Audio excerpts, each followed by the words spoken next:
are listening to Talking Hoosier Baseball, a podcast by fans from the IUBase.com website. For anyone wanting more information on the Indiana University baseball program.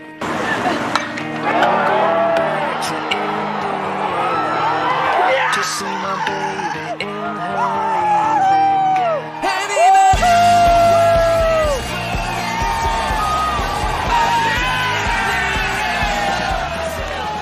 welcome.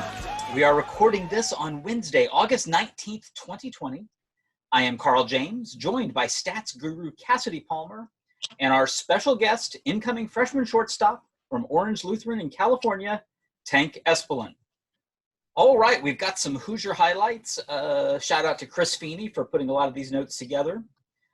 Incoming freshman Tyler Nelson made the MCL All-Star team, has led the league in hits and RBIs. Braden Scott won Pitcher of the Week, picking up 2 wins in 3 appearances out of the pen, 6 strikeouts in 4 innings, 2 hits, no runs.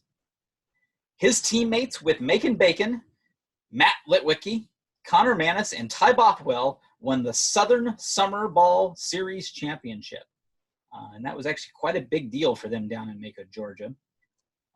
Just today, we've got some news out of the pros. Kyle Hart pitched again today. He did give up 2 earned runs in the first inning, but he held the Phillies scoreless after that for a total of 3 1/3. He's 3 2/3. He struck out 5, and this helped the Red Sox end their losing streak. And Hart's performance was noted as a positive in at least one publication.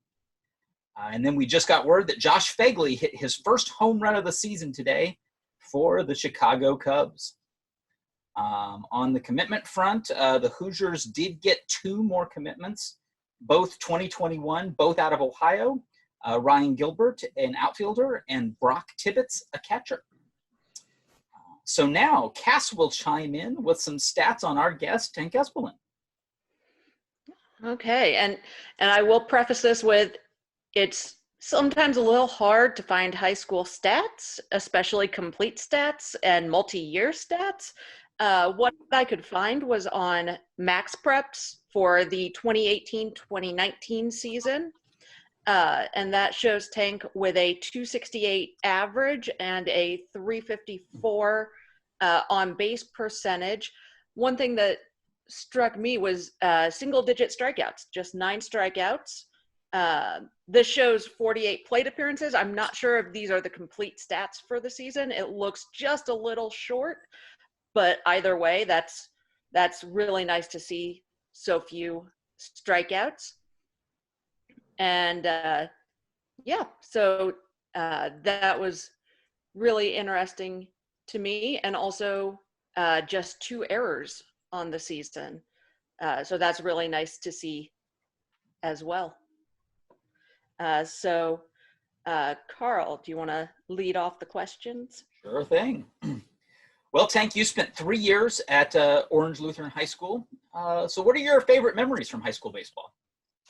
Definitely going to North Carolina with the team, winning the NHSI. We actually won it 3 years in a row, but I wasn't there my first year because I was at a different school before I transferred in.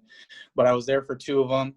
I didn't get to play in the first one because it was the last week. I had to sit out because I transferred, so I had to do the whole 30-day sit out. But I got to play in the second one, and I mean, it was nothing like it, playing at the USA complex under the lights, a bunch of people in the stands on, I think it was Mlb.com. So it was really cool. It was a really cool memory. Winning league, the Trinity League, that's very huge with the competition we play against in there. That was definitely one of the, those 2 really are my favorite highlights from being in high school. Cool. So what did you learn the most from Coach Borb? I've learned a lot of things from Coach Borb, but the thing that stuck out to me the most was he always preached we're holding ourselves to a higher standard. When we go out, we're going to be dressed like a team. We're going to be how do I even word it? We're just holding yourself higher than everyone else. Being professional really taught me how to be like that when we're going out places out to eat. We're wearing collared shirts. So that's one of the things I really took coming into college. I feel like that's really important. So, obviously, just like so many baseball athletes this year, your season was canceled. So can you talk a little about, what it felt like when you got the news that you weren't going to be playing ball for your senior year? It was honestly a shock because we shared our home field with a college, and they got canceled the week before us. And we were like, oh, there's no need for that. We're not getting canceled. Then we're in a series with Mater Dei, and they told us, I think the day before our third game that week. And I mean, it was devastating. I mean, that's senior year. We had a real shot at winning it all this year. I think we were 7-0. I don't know exactly how many games we played. I know we hadn't lost though, and we had a really good team with some really good guys. So it was really unfortunate that we didn't get to finish it out. And so you committed to USC early in high school, and you had even signed your letter of intent in November. What went into reopening your recruitment? Just everything with the COVID, things just didn't work out between me and USC. No hard feelings, but I'm really, really, really happy with the decision I made to come to Indiana. I already love it here. And what kind of fed into that decision to choose IU? Well, I got on a call with Coach Mercer, and I believe we talked for around 2 hours, somewhere around there. And I just loved everything he had to say, his attention to detail. He broke down my swing. It's just everything about Indiana. Before committing to Indiana, I'd never even been to Indiana. The closest I've been was Iowa, because I have family out there. And I knew as soon as I got off that Zoom call that this is a place I wanted to be. So does Kip get any or all of the credit for you coming to IU? I definitely have to give Kip a lot of the credit, because when I met up with him and we were hitting down, and when he came to California, I asked him a lot of questions about the program and the coaches. And so he really did help with my decision, but I have to definitely give a lot of the credit to Coach Borb. He's the one that made the call to Indiana and got them talking to me. So I gotta give love to my coach. Well, excellent. So you said that you had been to Iowa, but is that pretty much all the time you had spent in the Midwest? Had you been in other places? No, I was it. This first week in Indiana is my first time ever coming here, besides being close in Iowa. Okay. Besides baseball, what are you looking forward to about living in Bloomington? Just it's different than California. It's new, so I love it here already. I mean, I've never even seen so many trees in my life, so there's a lot of things to do out here. Definitely excited meeting new people, so it's a good change, I think. Who are you rooming with for this season? So I was the 9th commit, I believe, in this class. So I don't have a roommate, but they said I might get one the next semester. I don't know about – they said for sure this semester I won't have one, but they said maybe next semester I'll get one. But Kip and Costa and Casper, they lived the door down, so I've just been hanging out with all those guys. Yes. Are you in a dorm? How's dorm life treating you so far?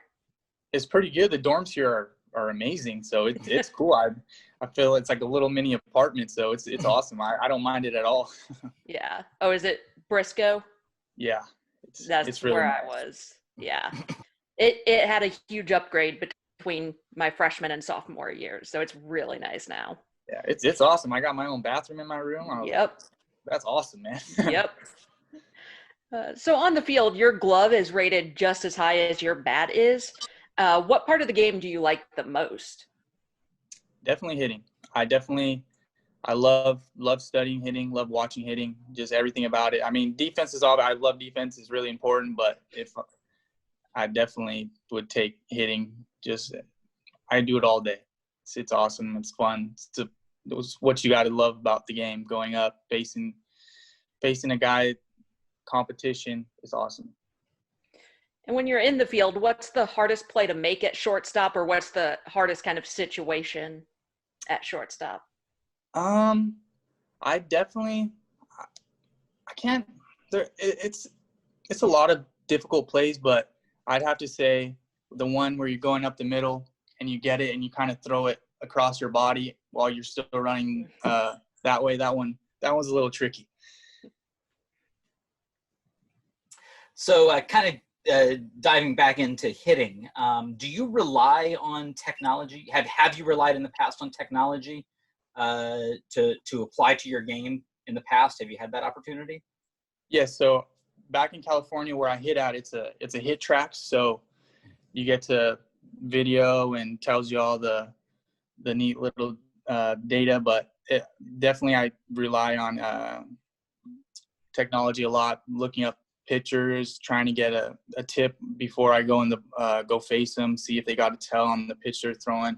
So I definitely use technology a lot. Okay. And have you been given a lot of heads up about how it will be used with your development here at IU? Yes, they're big on technology. They have the hit tracks. Coach Simmons was just telling me about this new device that they got where it's the virtual headset, and you can have it's like puts you through a live AB with any pitcher you want to put in there. So he was talking about before, say we got a game at LSU, you can type in who's pitching and you can have a live AB against them. So we're big on technology down here. Cool. That is awesome. So leading up to the draft, either before or after COVID sort of changed up the MLB draft, had you had any communication with Mlb Teams during that whole process?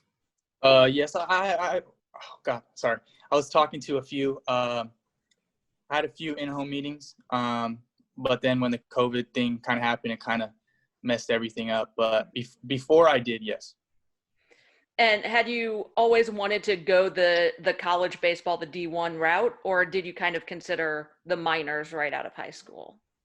I had always wanted to get drafted right out of high school, but I mean, college is just a different route just to get me there. So I'm definitely doesn't hurt that I didn't get drafted. I'm excited to be here, get better here, develop, definitely put on some weight. The boys are big out here. Uh-huh. So do you know what you're planning on studying at IU? Goodness, I forget the name. Sports marketing and management, I believe. Yeah. That's it. Yeah. That's a popular one. Yeah. I it was funny when I talked with Kip before, he told me that was his major, and I was like, all right. And he said it seemed pretty easy. So I was like, all right, I guess I'll just do that one then. And we know that you're in Bloomington. You've talked about that a little bit, but do you have any in-person classes this fall, or are you all online? All my classes are online.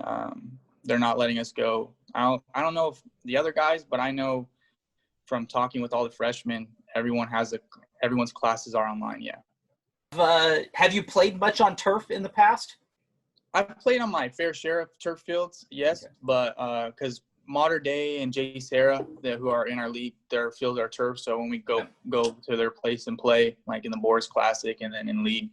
So yes, but mostly played on dirt my whole life. Okay. Yeah. And coming into this season, are you coming in with any personal or team sort of goals for the upcoming year, the upcoming season? Well, for team goals, definitely we want to get to Omaha. Definitely, I feel like we have a real shot to win it this year. I was hitting with the guys the other day, and we got some pitching. We got some dudes that can rake. So I think it's going to be a lot of fun. I think we have a real shot of getting there. Personal goal, I just want to get on the field, play as much as I can, and earn a starting role, hopefully. Are there any MLB players that you kind of are a big fan of, you model your game after? Not necessarily model my game after, but I do love watching Ken Griffey swing. Ken Griffey Jr., my favorite player of all time, probably. On the defensive side, I like watching the Wizard, Ozzie Smith. Doesn't get any smoother than that. I like for defense, I also like Brandon Crawford. Who else? Javi Baez. I'm a big Dustin Pedroia fan. I love Dustin Pedroia. Hitting, I love Robinson Cano, and on defense, he's He's one of the cleanest players I think I've ever watched play. Who else? Mike Trout. Who doesn't love Mike Trout? Yelich, love his swing. So yeah, I like watching. I like watching a lot of guys, but those probably mainly most of the guys I watch the most. So, so you're from a local perspective. Then, are you an Angels fan? No. I grew up. My family's Mexican. We grew up by not too far from LA. Everything in California is depending on the traffic. So we're diehard Dodger fans. I can't even say Angels in my house without getting yelled at. Well, I appreciate that. So I'm actually a native of Bakersfield, so I am a Dodgers fan too. So okay, yeah, doesn't get better than playing at or watching a game at Dodger Stadium, listening to Vince Scully. Yeah, unfortunately, I've only in my memory, I went to a bunch of games when I was like one that I don't remember. But I've only went once to Dodger Stadium in my memory, unfortunately, and oddly enough, it rained. So, which is entertaining in and of itself. Watching the grounds crew at Dodger Stadium try to put a tarp on the field is entertainment. So yeah, doesn't get much, but in California you don't get much rain. But when it rains, it rains. It doesn't stop. Yeah, I remember. I think it was my freshman year of high school. Like it rained, pouring rain for about almost like it was a week and a half, just every day, all day, just pouring rain. And then one day, sun came out, 95 degrees. Weather's different down there. Yes. Yes. You managed to make both of us happy, though. Dodgers fan, Cardinals fan with Ozzy. Oh so, yeah, I love hearing that. I love Ozzy. Yes. Yes. Well, that will do it for this edition of Talking Hoosier Baseball. Read up on Indiana baseball at iubase.com. Follow us on Twitter at CUAtTheBart and at IUBase17, on Instagram, IUBase, and subscribe to the Talking Hoosier Baseball channel on YouTube, featuring these video podcasts, some Summer League game clips, game day media availabilities, and more. Chris Feeney prepared questions and highlights for this podcast. For Cassidy Palmer and Ken Keston, I'm Carl James. See you at the Bart.